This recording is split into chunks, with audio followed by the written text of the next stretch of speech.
Hello. Hope you can hear me pretty well.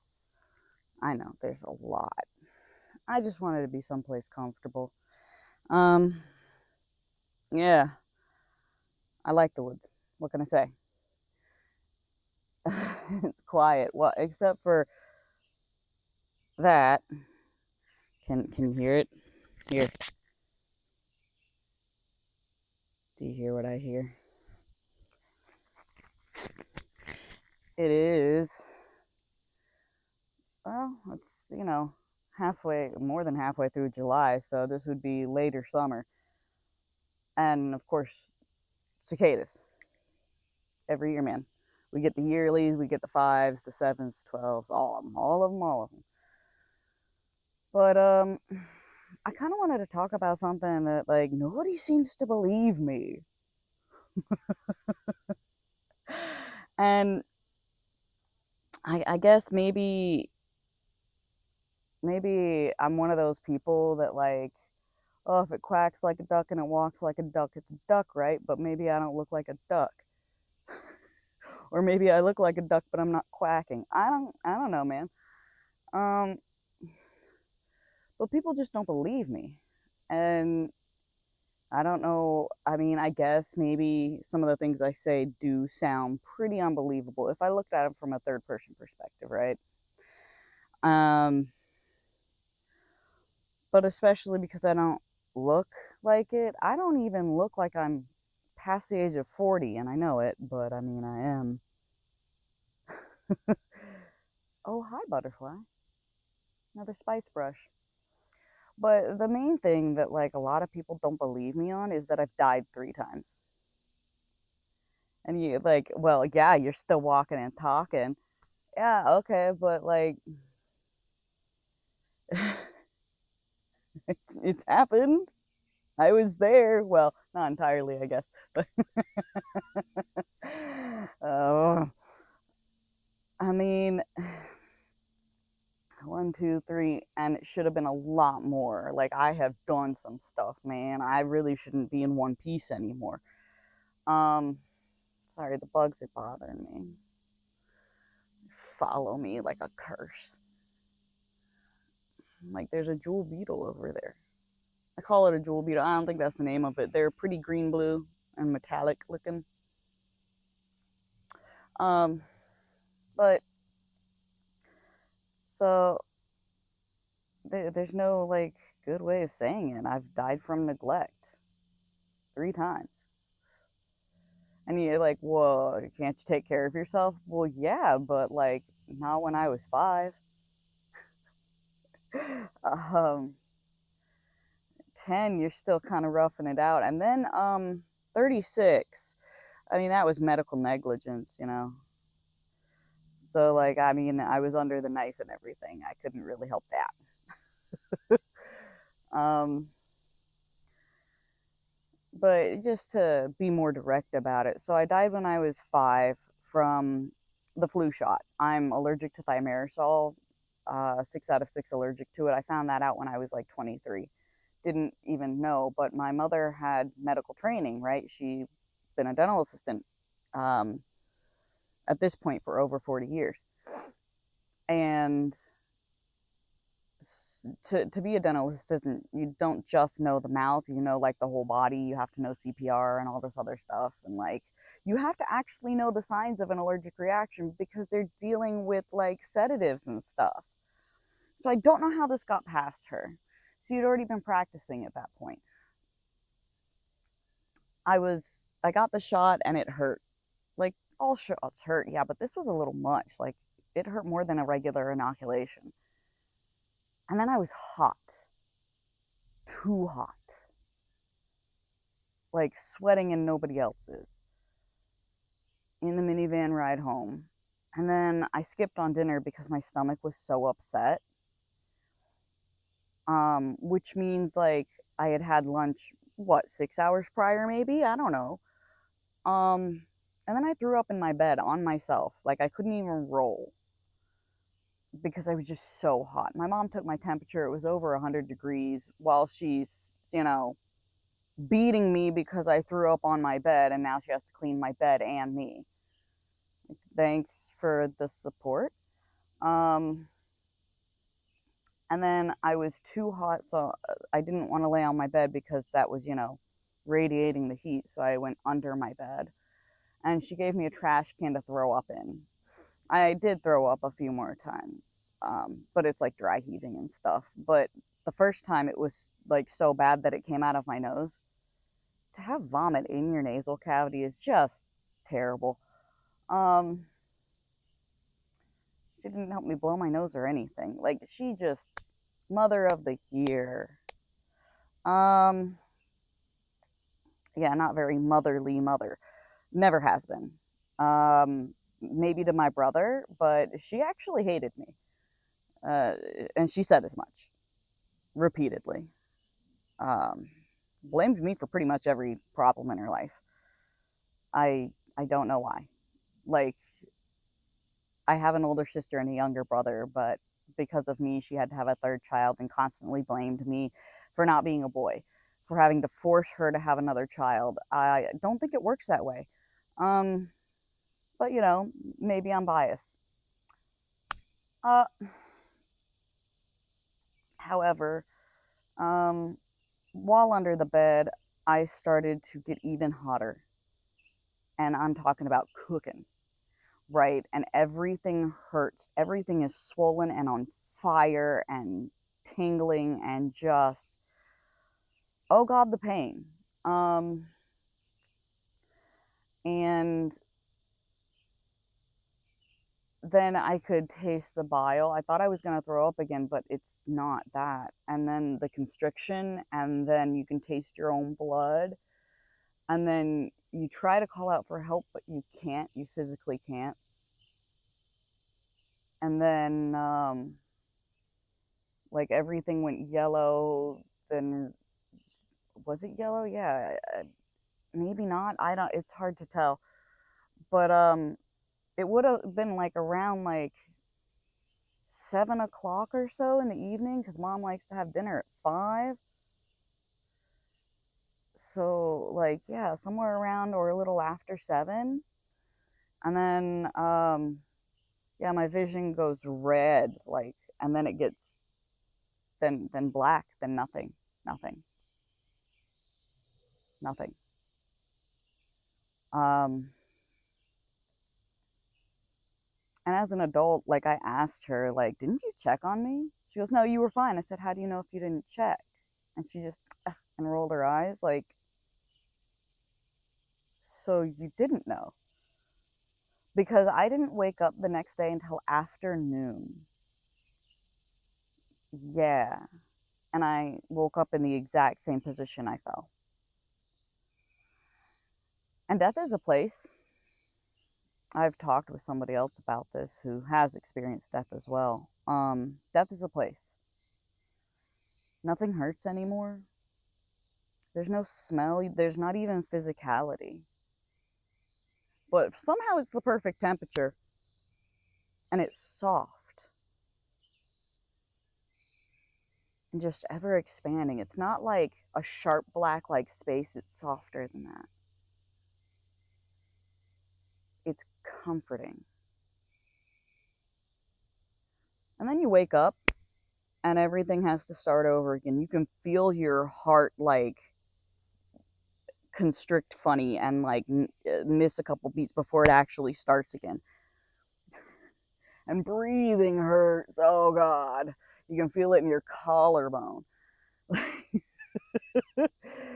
um oh God, and your digestive system feels so heavy.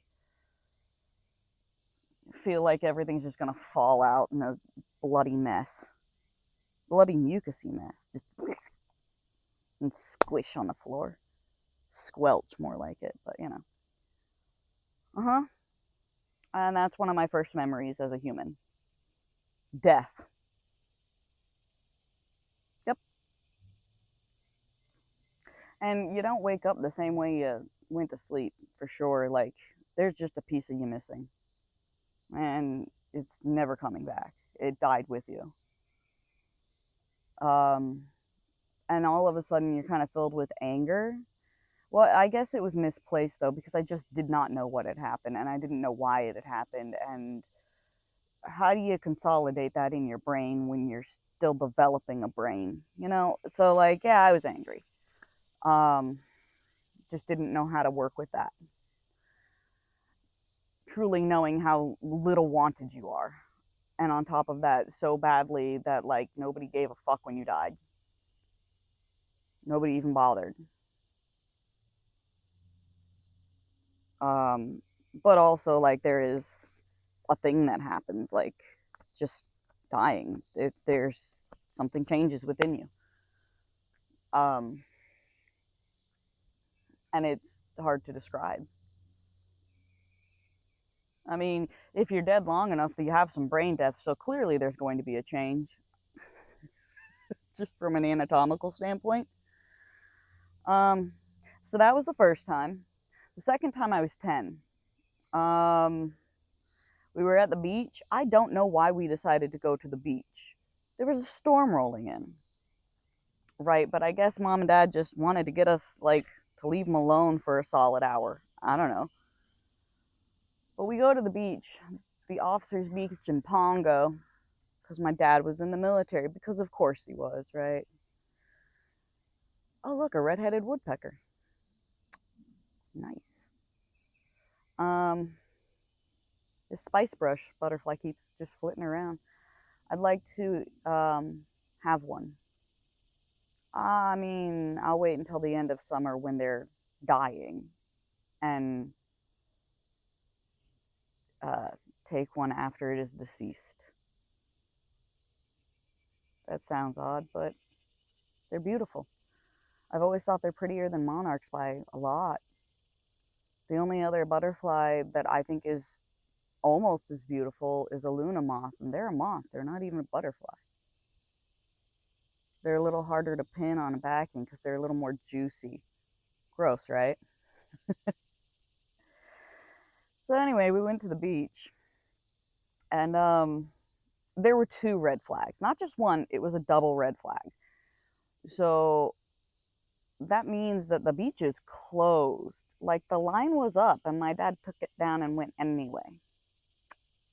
Yep, real intelligent. Like, and he thinks he's so smart. Um, they set up the beach towel with their cooler and radio, books, hat, whatever, right? We go out into the ocean. The thing is, though, like I said, there was a storm coming in, so it was really choppy and it was closed, so there were no lifeguards, right? My parents are now the lifeguards. Nobody, please trust them as lifeguards. You won't after this story either. And there's also, I live in Virginia, so there's Riptide and Undertow. Constantly there's one of them. But because of a storm, it's a little turbulent, so there's both, and it was pretty gnarly out, actually. Not like big towering waves or anything. I would have had more fun. Um, but no. I have my body board, my sister has hers. She dislikes me.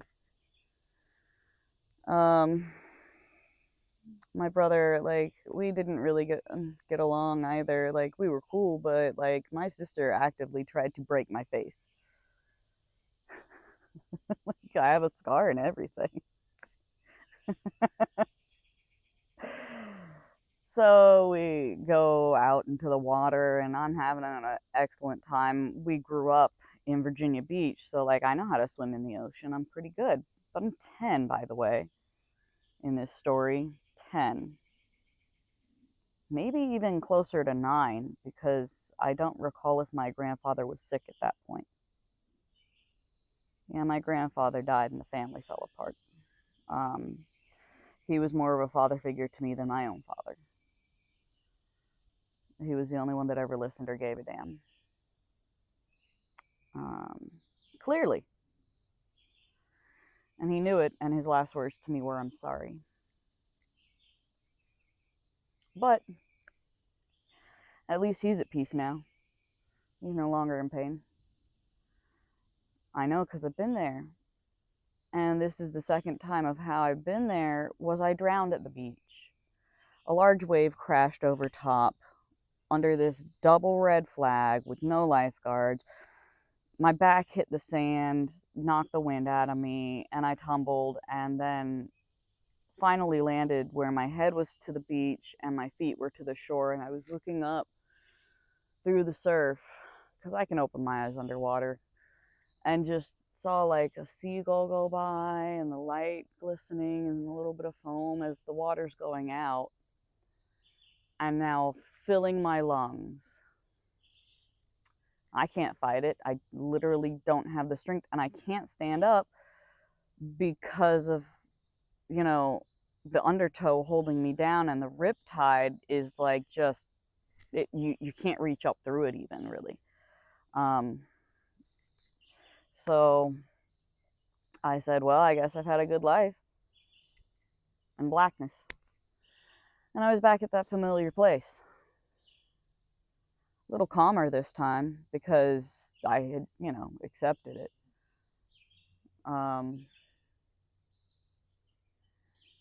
There's something else there though, but it's not malicious. So maybe it's the place itself. Not sure. But it feels like an eternity while you're there. But the second you're out of it, it's like it never existed. Because all of a sudden I'm standing in the surf about to my knees, just coughing up brine and all my hair's in my face. I had long hair at the time. Yeah. Imagine me with like hair down to nearly my waist. Yeah. So, coughing it up and you're sucking in more because your hair's wet and everything, and the sand, and it's gritty in your teeth. And just like nearly having to vomit because it's all the way in there. And then I look at my board, which is buried halfway in the sand. Like, how did it get that deep in that amount of time? It doesn't make any sense. But it is what it is. And I, yank it with my wrist because, like, that's all the strength I have at this point. Drag it back up the coast with me, looking for my parents' beach towel. Because when I was in the ocean, like, I was only a little bit from them. I got washed way out.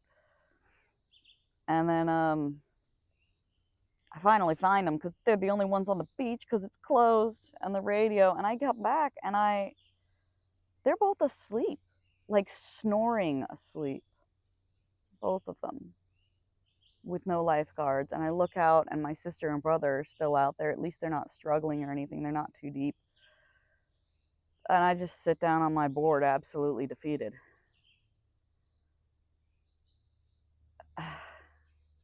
Yep. Didn't talk much. Because nobody cares. Clearly. I don't talk a lot. Like, really. I keep to myself. I keep in my room. I don't. Because there's no point. Nobody has to care. Therefore, no one is going to care. And I'm kind of weird anyway. Where's the fun in caring about me? I care for others. But, sorry, trying to catch a daddy long legs. Woo! You're running from me.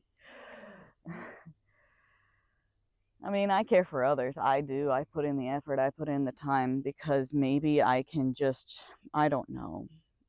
I can leave the world better than I found it. And it hurts a lot to know that nobody gives a damn. So I care for others. And it's my duty.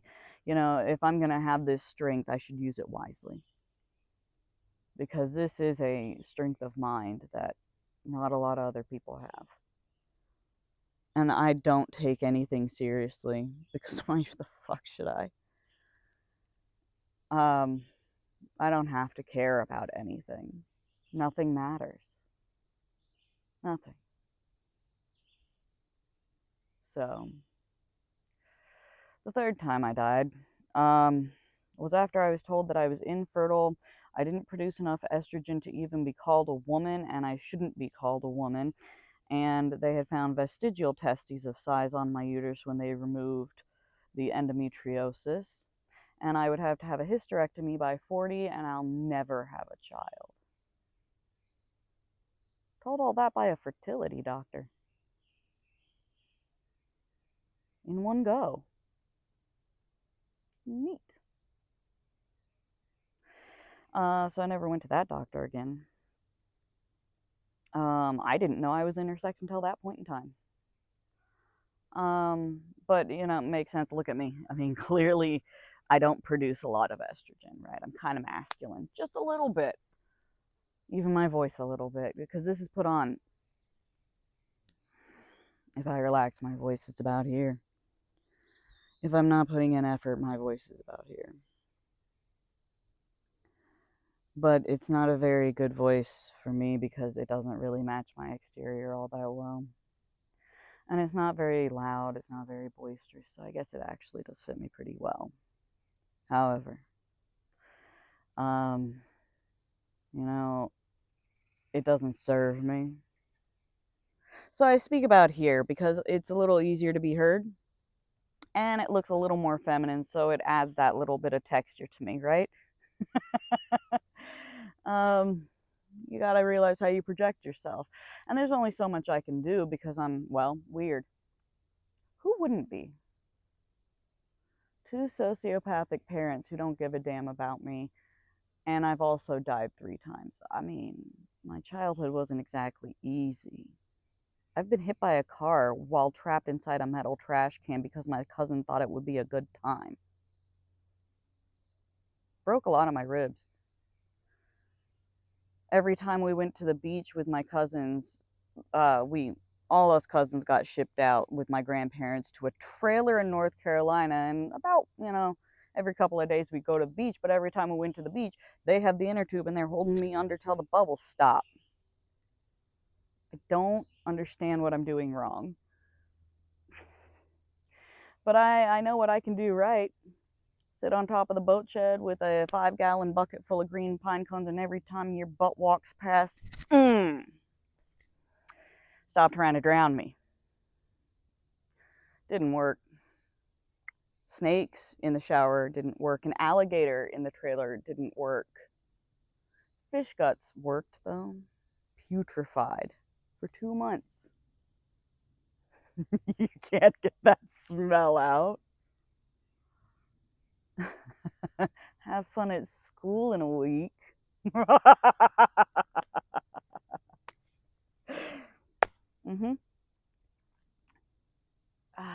But you don't have to be stronger, just smarter.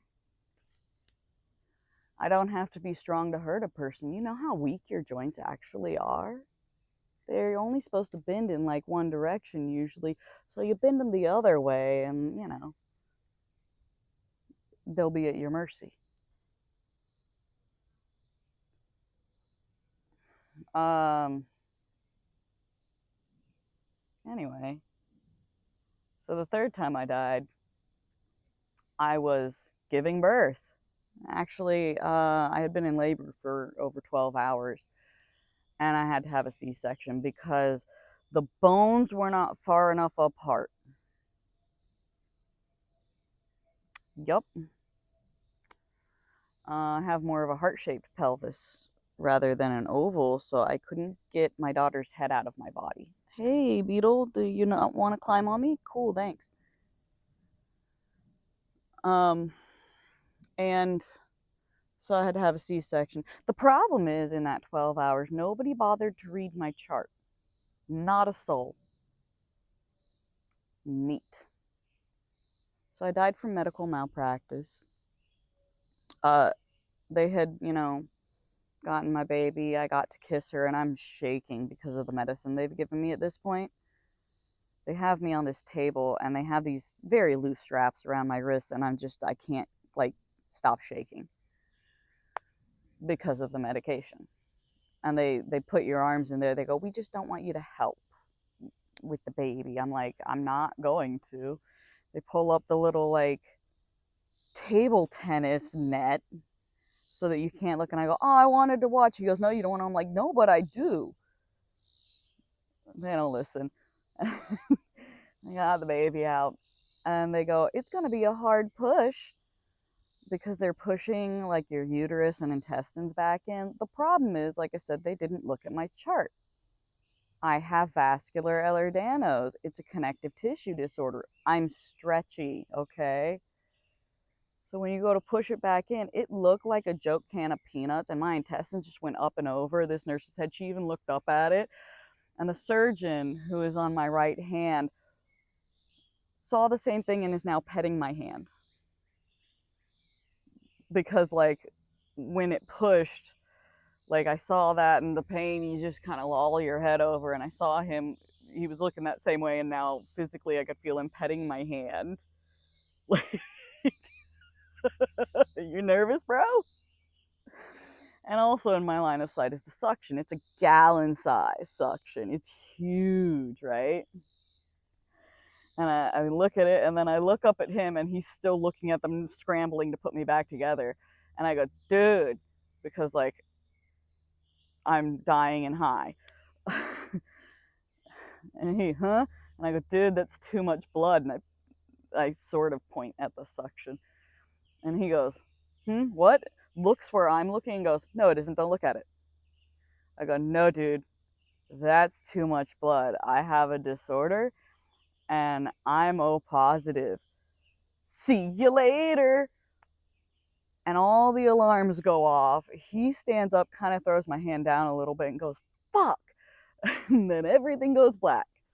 And a bunch of hours, like, probably, I would say 6, but it's probably closer to 7.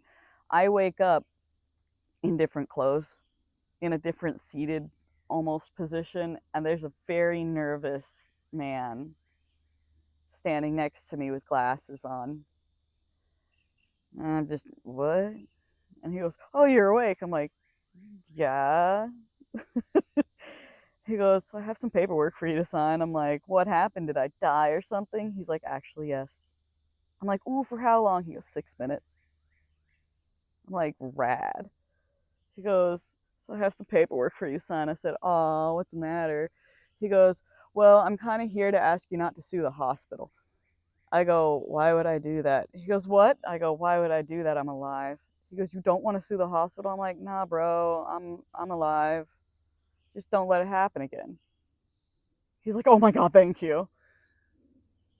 Like, it's, first of all, it's a military hospital. Even if I sued them, I would maybe come out even. Like, yeah, that's medical malpractice, but, like, a lot of balls were dropped, man. Like, it's not any one person's fault. And I get that. And you know what? I'm here. It's fine. The nurses were really attentive after that. Like, yeah. I bet I had a transfusion. I mean, yeah. I just get a lot of medical malpractice in general. I mean, when I went to my daughter's appointment, I asked what her blood type is. They said, oh, normally we don't check that unless the mother's O positive. I'm like, yo. She goes, what? I'm like, I'm O positive. Oh, your daughter's O positive too. I'm like, good to know. She's like, yeah, that is good to know. Mm-hmm. When I had a 13 millimeter kidney stone, I went to the ER. It's like 5 in the morning. Well, I went at 3, but it's now 5. The doc thought I was med seeking when I said that the morphine wasn't working. I said, can we get this taken care of? Because I don't think the girl in the hallway, handcuffed to the gurney's going anywhere. I wouldn't be here if I didn't need to be here. And we go back for an MRI, and he comes back looking like a kicked puppy, won't even make eye contact, and goes, yeah, so I'm going to give you a referral to go see a specialist, and here's something for you, and puts something in my IV. I go, okay, what was that? He goes, Toradol. He goes, I'm so sorry you're in so much pain, but you have a 13 millimeter kidney stone. I said, yeah, I told you. this is just how my life is. People don't understand. I'm not lying. I wish I was. Look, I mean, I've seen a lot of things, man. Like, so many things. I've done things. And not all of them are good. But, like, I would say a very small portion of them are bad anyway. You know, I mean, yeah, I've hit a guy in a bar fight. What? I didn't start it. I ended it, though. And people treat me so poorly. I don't understand. I mean, I do understand that I'm weird, right? Who wouldn't be in my position? Um, I've broken so many bones. I don't know how many at this point. I've had more concussions than I can remember for obvious reasons. My nose has been broken at least 3 times, twice by my sister. Um, I was a punching bag. I was as small as the boys that were 4 years younger than me. When I was born, my mother was told that I would be no taller than 4'2". I'm 5'5". But I have very petite hands and feet, and like that was the metric they used to gauge how tall I would be. My foot is a 5.5. It used to be a 5 until I got pregnant. Um, and my hands, this is too big. This is a 6. My thumb can wear a 7. My pinky is a child's ring, and my ring finger is a 4 1/4. I am petite, even though I'm fat. That's just because of the Ehlers-Danlos, actually. I've never been able to get a flat stomach because, like, it's just stretchy. Um, so, like, I can see my linea alba. Like, I do have abs under there. It's all intestine, yo. I don't know what you want. Like, very, very stretchy.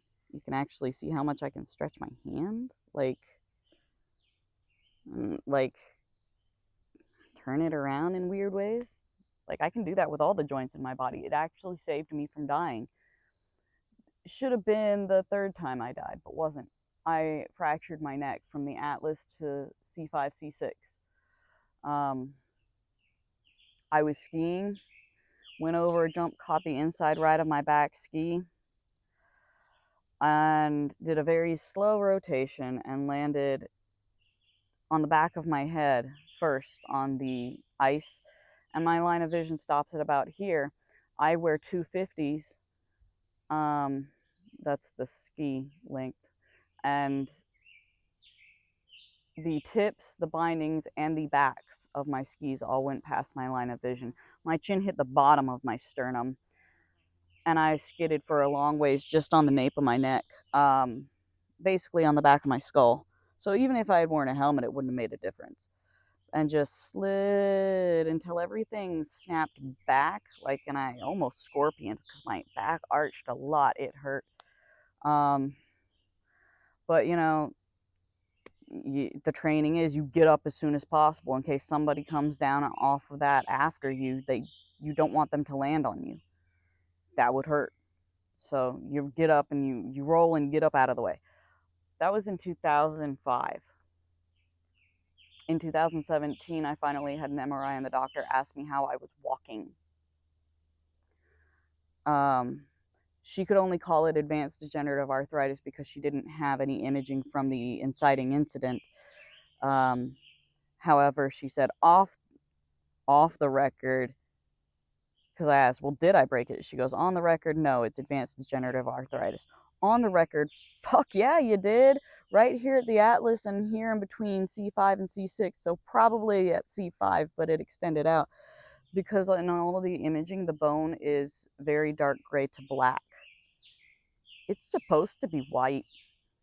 But because I have these awesome lats, right? These shoulders, right?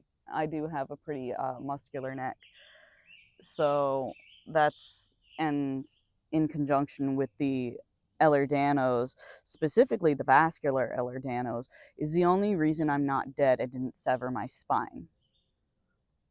Um, very, very, very lucky. Not really lucky, because the Ehlers-Danlos causes other issues, like a lot of other issues. Um, However, neuropathy, a little bit of paralysis. I drop things sometimes, and I could swear I have a firm grip on them, and it's bilateral. So, like, I've done some pretty cool, pretty rad things. Like, I used to know a bunch of drug dealers. I've never done drugs, but I know how to make meth. Yeah,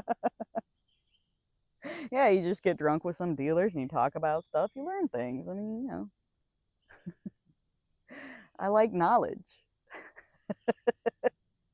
And when you're hanging out in like a slummy area, who else you gonna hang out with? Like I said, I don't smoke, I don't drink, I don't do drugs. But it's fun to hang out with people. I have an occasional drink, but like I don't even like the taste of it that much. Just like, I don't know, have some water. It's better for you. Something else that should be dead by now is both of my kidneys. Because of the vascular Ehlers-Danlos, I eat a lot of salt. But as a result, I end up with a lot of kidney stones. There's no winning. Um, but yeah, like, I've done some pretty rad things, actually. And I've done, like, I have a advanced diploma from high school, a general science degree, in an associate's. I'm 16 credit hours away from a bachelor's in religion and philosophy. Yo no hablo español. I have to get up to a speaking level in a foreign language, transfer it back, and I'll have my degree summa cum laude. Then I'd like to go for a master's in what I always wanted to do, which was psychology. Um, because I like knowing the species that I'm a part of. You'd be surprised how little people know about their own, like, meat snorkel. I mean, just like, there's people out there that think women pee out of their vagina, and that's scary. I mean, like, I get it because, like, men kind of pee out of the same hole, but, like, oh god. um, yeah, I just like knowledge, and I want to help people, and I can help people in this way. So I'd like to be able to. But the more I learn, the more I don't know. The more I know that I don't know. So, yeah, I'm dumb. Absolutely. Um, Wise, there's plenty of old fools out there. Age does not equate wisdom. And I can't pass all of my knowledge on to other people. Real shame, though. But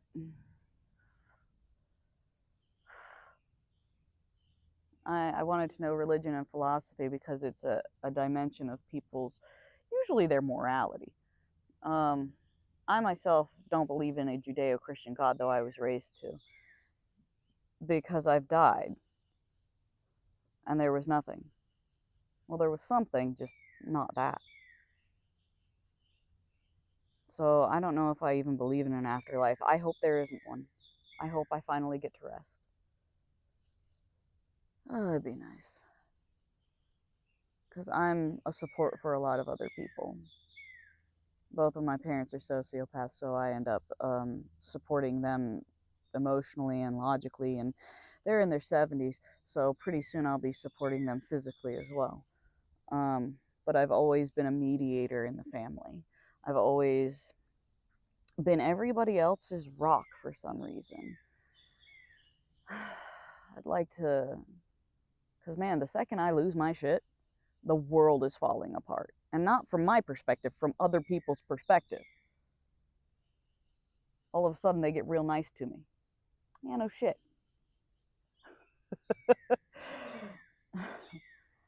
But it'd be nice to not have to be strong.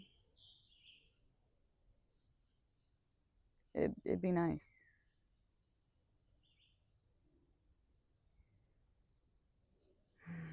It's part of the reason, like, my relationship with my ex ended. He said he couldn't be happy unless I was happy. Dude, my emotions, your emotions should not hinge upon my emotions. Like, ever. You are your own person. What you are saying makes 0% sense. From a logical standpoint, even. However, I've always been called cold. And I guess I am, because I'm very unemotional. I find emotions to be messy. I'm very logical. And as a result of the way I was raised and the things that have happened, I probably have antisocial personality disorder. When I was 6, I was told that I had, attention deficit disorder, which is a learning disability, which is very similar to autism. However, they're trying to put it on the autism spectrum, which I wouldn't argue against from my own personal experience. But the antisocial personality disorder, I'm very cold and logical. And I'm sure that's like some comorbidity kind of stuff. But I'm still human, as messy as it is to be.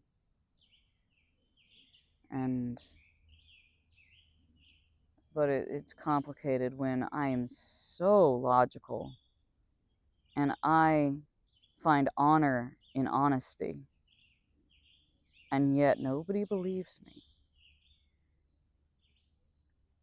Why? I believe everybody else until they give me a reason not to. So I don't get it. I don't get why people think that I'm being dishonest or weird or strange or what have you. I'm human. Variety is the spice of life. Why should I be so accused? Whatever, man. I just work here.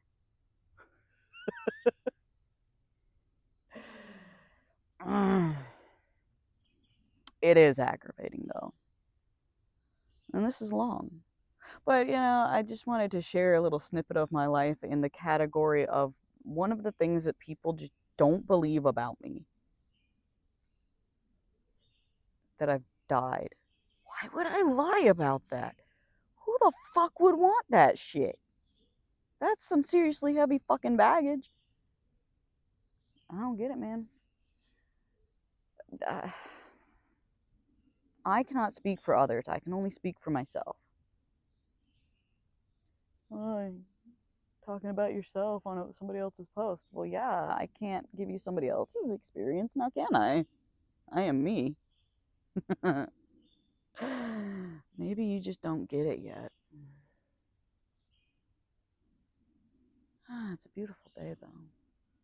Maybe I'll go enjoy it a little bit more. I don't know, it's pretty enjoyable right here. But I have a drawer of my nightstand to go sand.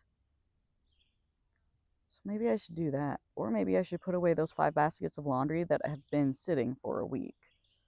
I don't want to do that. Sanding's easier. Look, choices. Laundry isn't hurting anything. Neither is the drawer. But, like, if I don't sand them at the same time, they'll have slightly different coloration because of dirt. So it's a little more pressing. Not by a whole hell of a lot, though. I just saw movement over there. But that's not even flat land. Is something crawling up my leg? Kind of feels like it. Nope, that's just my nerves. Ah, great. My leg's gonna be numb. Well, it's not numb. Oh, but my coccyx is.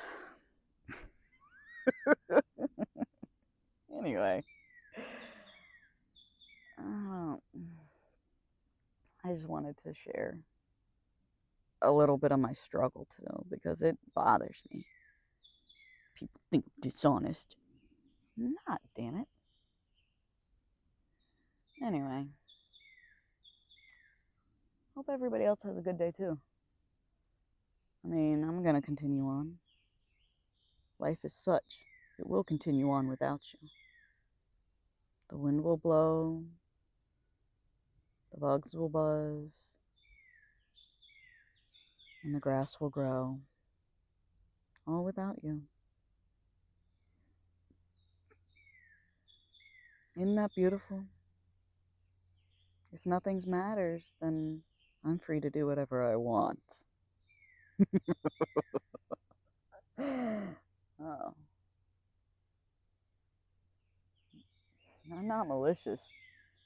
I just think too much. Anyway. Yeah, maybe next time. Oh gosh. Told you it was numb. Later.